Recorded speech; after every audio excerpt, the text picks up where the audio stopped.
Varicose veins కి సరైన చికిత్స కోసం సంప్రదించండి ఎవిస్ హాస్పిటల్. నమస్కారం. కార్తీక పురాణం 24వ రోజు పారాయణలోకి వచ్చాం. కార్తీక బహుళ దశమి. దశమి ఉందంటే మన లెక్క ప్రకారం అయితే మనకి తిథులు కొంచెం ముందు వెనక అవుతాయి కదా, దాని గురించి ఆలోచించొద్దు. ఈ రోజున బ్రాహ్మణులకి ఉదక దానం ఇస్తే మంచిదట. ఒక మంచినీటి చెంబు, మనం కొత్త చెంబు ఏదైనా కొని ప్రత్యేకంగా దాని నిండా మంచినీళ్ళు పోసి దానం ఇస్తే మంచిది. ఉదక కుంభదానం అని ప్రత్యేకంగా చెప్తారు. చెంబే స్టీల్ చెంబనే కాదండి, మన కుండ కూడా, అది కూడా కుంభంగా దానం చేసినా కూడా మంచిదట. ఈ రోజున మన ముత్తైదువులకి ఏదైనా ఇవ్వదలుచుకుంటే కనుక 24వ రోజున అన్ని ఎర్రటివేనట. ఎర్ర చీర, ఎర్రటి రవికల బట్ట, చీర లేకపోతే ఉట్టి రవికల బట్ట అయినా, ఎర్రని గాజులు, పువ్వులు, కుంకుమ, ఇది వాయనం ఇస్తే చాలా మంచిదట. పారాయణలోకి వద్దాం. అత్రి మహాముని ఇలా చెప్పారు, ఇలా అంటున్నారు అన్నమాట. అగస్త్య మునీంద్ర, నీకు కార్తీక వ్రతమందును హరిభక్తి ఎందును ఆసక్తి ఉన్నది కాబట్టి కార్తీక మాహాత్మ్యాన్ని చెప్తాను విను. సావధానంగా వింటే గనక పాపాలు నశిస్తాయి. కార్తీక మాసమందు శుక్ల ద్వాదశి హరిబోధిని. ఈ ద్వాదశి సమస్త తీర్థ స్నాన ఫలితాన్ని ఇస్తుంది. మనం ఆల్రెడీ చేసేసామండి, మనం 12వ రోజే చేసుకున్నాం కదా. శుక్ల ద్వాదశి అంటే క్షీరాబ్ది ద్వాదశి అని తులసీధాత్రి కళ్యాణం చేస్తారు. ఆ తులసీధాత్రి కళ్యాణాన్ని ఈ 24వ అధ్యాయంలో చెప్పారు. ఇక్కడ కూడా ఇక్కడ విషయం ఏంటంటే, ఇప్పుడు ఇది ఎలాంటిది అని చెప్పటం కోసం ఈరోజు చెయ్యమని కాదు, మనం చేయవలసిన రోజు గురించే మనకు చెప్తున్నారు. వచ్చే సంవత్సరమైనా మనం గుర్తుపెట్టుకుని చేసుకోవడానికి. ఈ హరిబోధిని సమస్త తీర్థ స్నాన ఫలితాలు ఇస్తుంది. అన్ని ద్వాదశులలోనూ అత్యధిక ఫలితాన్ని ఇస్తుంది. సమస్త యజ్ఞములు చేసిన ఫలాన్ని హరిబోధిని అయినటువంటి ద్వాదశి ఇస్తుంది. ఇది కాక ఈ ద్వాదశి హరి ఎందును ఏకాదశి ఎందును భక్తినిచ్చును కాబట్టి ద్వాదశి హరికి ప్రియ అయినది, ఆయనకి ఇష్టం. ఏకాదశి తిథి విష్ణువుకి మహాప్రీతికరం. అందుకని ఆ రోజున మనం హరి కోసం ఉపవాసం ఉండి, ఆయన కోసమని ఏ మురాసురుణ్ణి అయితే ఆయన సంహరించాడో, ఏ ముర వల్ల ఏకాదశి తిథి స్వామివారి శరీరంలోంచి స్త్రీ స్వరూపంతో బయటికి వచ్చిందో, ఆ మురాసురుడు నివసించేది ధాన్యంలో, బియ్యంలో కాబట్టి అతని ఆ రోజున ఆ వ్యర్థం అన్నమాట. మనం బియ్యము తినకూడదు, అందుకని అన్నానికి భిన్నం తినమని చెప్తారు. తినకుండా మరుసటి రోజున మనకి ద్వాదశి పారణ చేయటం, ఈ ద్వాదశిని ప్రత్యేకంగా చెప్తారు. ఇది ఎందుకంటే ఈ రోజున తులసితోటి ఆయనకి కళ్యాణం కూడా జరుపుతారు కాబట్టి మరీ విశేషంగా చెప్తారు. ద్వాదశి సూర్యచంద్ర గ్రహణముల కంటే అధిక పుణ్యప్రదం.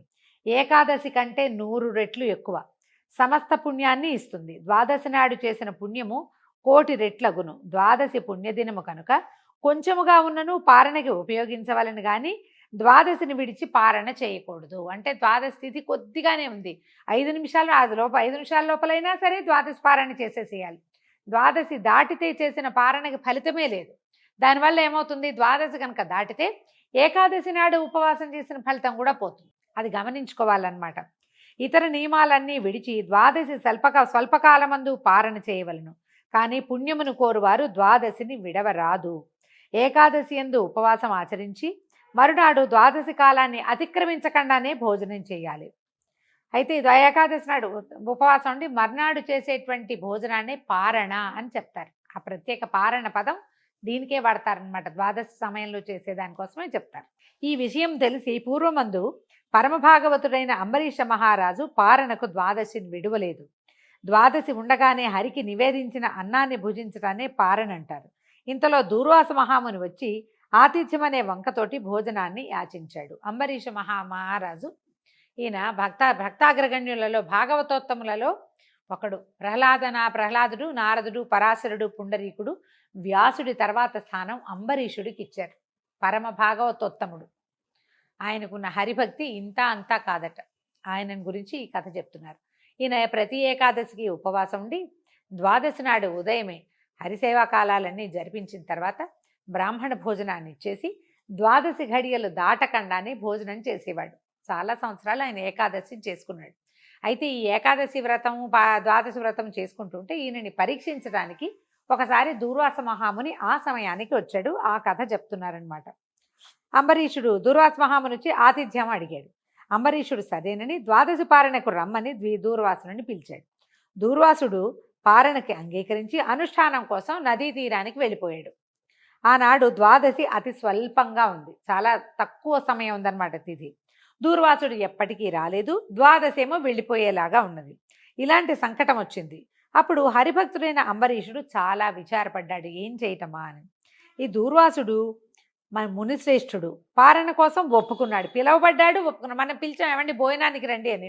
వాళ్ళు భోజనం వచ్చే లోపల మనకు ఆకలిస్తుందనో సమయం అయిపోతానో కంచం పెట్టుకుని అన్నం తినేయకూడదు, అది మర్యాద కాదు ఒకటి. రెండోది, మనం సగం తింటుండగా వాళ్ళు వచ్చారు అనుకోండి, వాళ్ళు అవమానంగా ఫీల్ అవ్వచ్చు, అది అవమానకరమైన పని, ఆ పని అసలు చేయకూడదు. మనం అతిథిగా ఒకళ్ళని పిలిస్తే వాళ్ళు వచ్చేదాకా శాస్త్రం ప్రకారం భోజనం చేయకూడదు, ఆ విధి ఇక్కడ చెప్తున్నారు. ఎవరైనా పిలిచి వాళ్ళకంటే ముందు కంచం పెట్టుకుని వాళ్ళకంటే ముందు అన్నం తిని లేచి చేతులు కడిగేసుకోవటము అలాంటివి చేయకూడదండి, చాలా అవమానము, తప్పు, ధర్మం ఒప్పుకోదన్నమాట దానికి. అయితే ద్వాదశి పోతోందయ్యింది. తర్వాత పారణ కోసం ఒప్పుకున్నాడు, కానీ ఇప్పటిదాకా రాలేదు. ద్వాదశి అతిక్రమించి భోజనం చేస్తే హరిప్రీతి కాదు అది, ఇది కూడా అధర్మమే, ద్వాదశి దాటకూడదు. అందుకని ఏం చేశాడు, బ్రాహ్మణుని కంటే ముందు భుజించిన ఎడల కోపించి అగ్నితో సమానుడైన దూర్వాస మహాముని శాపం ఇచ్చును కాబట్టి ఇప్పుడు ఏం చెయ్యాలి చాలా ఆలోచించి, ఇప్పుడు ఉపవాసంలో ఏకాదశిని ఎటా వదిలిపెట్టకూడదు, పారణలో ద్వాదశిని అట్లా వదిలిపెట్టకూడదు, అది గట్టి నియమం. ద్వాదశిని విడిస్తే హరిభక్తిని విడిచిన వాడవుతారు. ఏకాదశి నాడు ఉపవాసం చేయకుండా ఏ దోషం లభిస్తుందని మనకు చెప్పబడుతోందో, ఏకాదశి నాడు ఉపవాసం ఉండి ద్వాదశి నాడు సరిగ్గా పారణ చేయకపోయినా కూడా అలాంటి పాపమే లభిస్తుంది, అదే దోషం.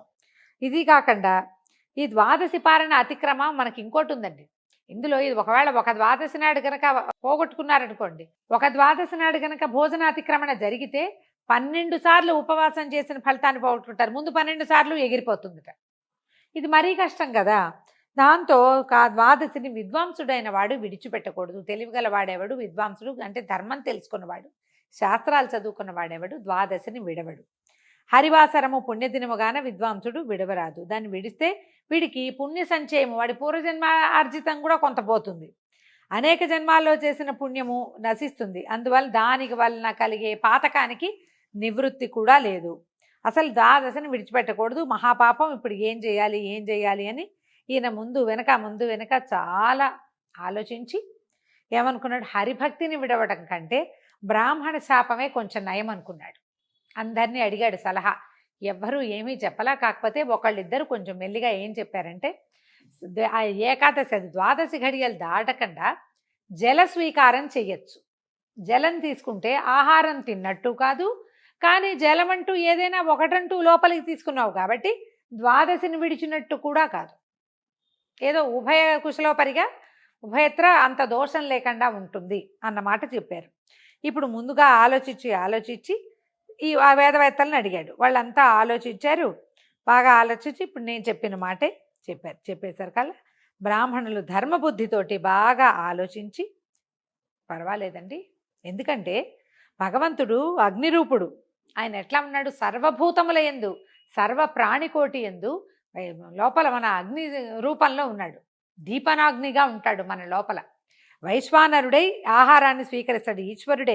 భక్ష్యభోజ చోష్య లేఖ్య పానీయాదులు మన లోపలికి ఏది పోస్తే అది, ప్రతి జీవి నోటి ద్వారా లోపలికి ఏది తీసుకుంటుందో అది సాక్షాత్తు భగవంతుడే దీపనాగ్ని స్వరూపంలో తీసుకుంటాడు. నువ్వు భగవంతుడికే ఇస్తున్నావు, నీకు ఇవ్వడం లేదు. నువ్వు నీలో అన్నమో పుచ్చుకుంటే అది ఇచ్చేది ఎవరికి, దేవుడికి. నీ లోపల అగ్నిస్వరూపంలో ఉన్నటువంటి పరమాత్మకి ఇస్తున్నట్టే. ప్రాణవాయువు వలన జఠరాగ్ని, మన లోపల తీసుకునేటువంటి ఆక్సిజన్ ఉంది కదా ప్రాణవాయువు, దానివల్ల మన పొట్టలో ఉన్నటువంటి అగ్ని జఠరాగ్ని అంటారు. ఆ జఠరాగ్ని ప్రజ్వలితం అవటం వల్ల జంతువులకి, ప్రాణులకి అన్నం తినాలనే ఆకలి వస్తుంది. ఇది పోయి గాలంతా లోపలికి వెళ్ళి ఆ లోపల ఉన్న అగ్నిని ప్రజ్వలిల్ల చేస్తుంది. ఆ అగ్ని బాగా మండి తనలో వేసిన పదార్థాన్ని కాల్చేస్తుంది మొత్తం. అప్పుడు మళ్ళీ ఆకలేస్తూ ఉంటుంది. దీనివల్ల జరుగుతుంది.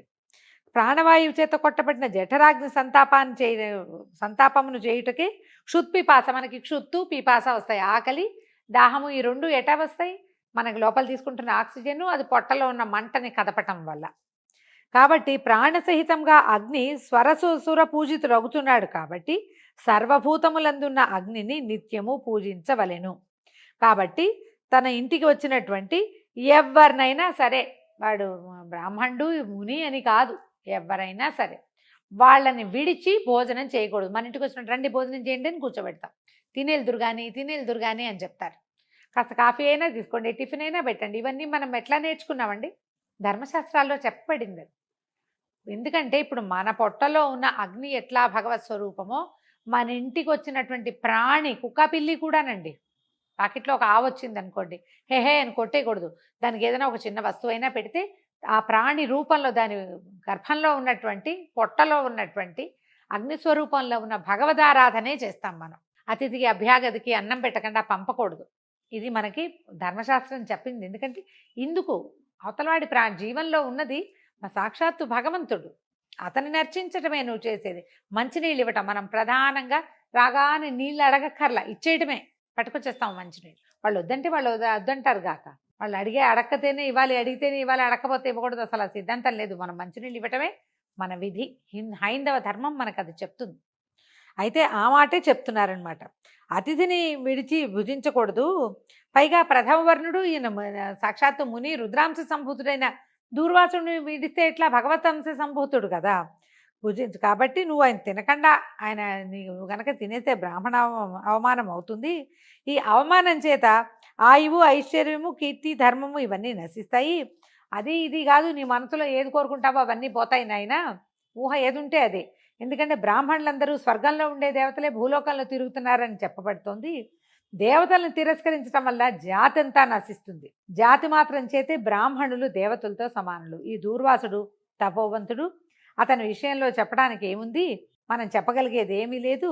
పిలిచి నువ్వు భోజనం చేస్తే తప్పు.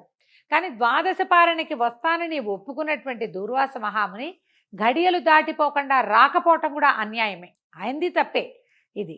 కాబట్టి ద్వాదశి పాలన విడిచిపెడితే ఏకాదశి ఉపవాసానికి భంగం వస్తుంది. ఏకాదశి త్యాగానికి ఏమో ప్రాయశ్చిత్తం లేదు. ఓవేళ ఈయన కోపం వచ్చినా ఏదో ఒకటి జరుగుతుంది. కాబట్టి అవమానానికి కూడా ప్రాయశ్చిత్తం లేదు. ఈ రెండింటినీ సమానంగా ఉన్నాయి బాబు. గురుత్వము లఘుత్వము లేదు. ద్వాదశి కాలంలో పారణ చేయనేలా హరిభక్తి లోపిస్తుంది. పారణ చేస్తే దూర్వాసుడు శపిస్తాడు.